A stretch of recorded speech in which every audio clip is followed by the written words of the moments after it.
Hello, Duber family. My name is Don Perks, and this is my devotional thought for Advent. When I think of Advent, there are a lot of things that go through my mind.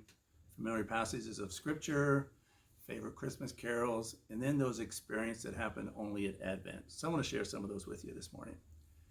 One of the passages I think about is 700 years before the birth of Jesus, the prophet Isaiah wrote these words, "For unto us a son is born, unto us a child is given, and the government will rest on his shoulders, and he will be called Wonderful Counselor, Mighty God, Everlasting Father, the Prince of Peace.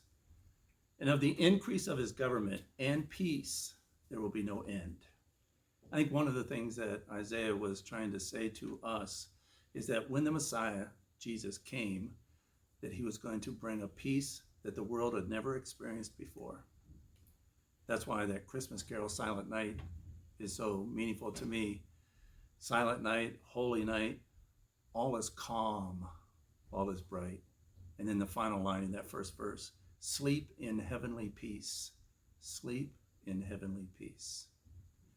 So one of my favorite experiences that happened to me during Advent happened a few years back. I was pastoring a church in Northeast Ohio, and I met a friend named Kenny. Kenny had lived a hard life. He grew up in the southern hills of West Virginia, and at an early age decided to leave his home place and come north to Ohio in order to find a job. And though he struggled to read and write, somehow he was able to find a job driving truck. And so he made deliveries, local deliveries in the area.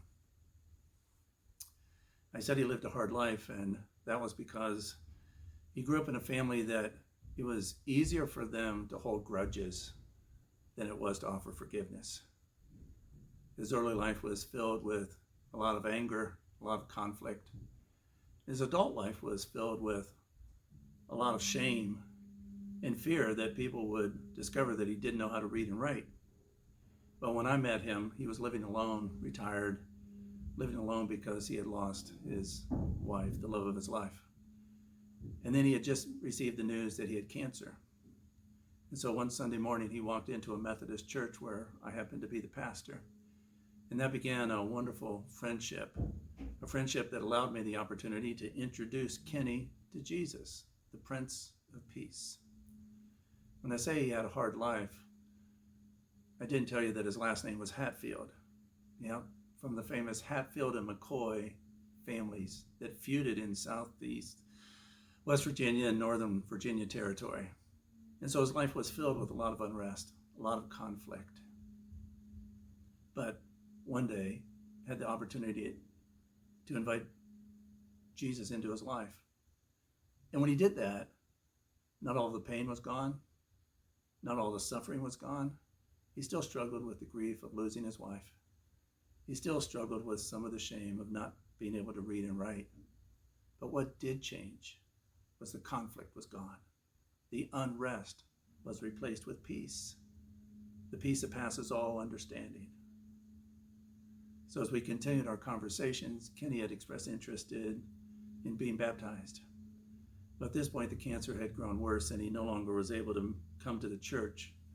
He was admitted into a nursing home, and so I made arrangements to set aside an activity room. So one day, I had this wonderful privilege of baptizing Kenny Hatfield into the Christian faith. A few days following his baptism, Kenny died. But as I think about that, he didn't die suffering. He didn't die in unrest. He died in the loving arms of Jesus, the Prince of Peace. Sleep in heavenly peace. Kenny, sleep in heavenly peace. So my prayer for you during this Advent season is that you will know and be able to experience the peace that only Jesus can bring. God bless you.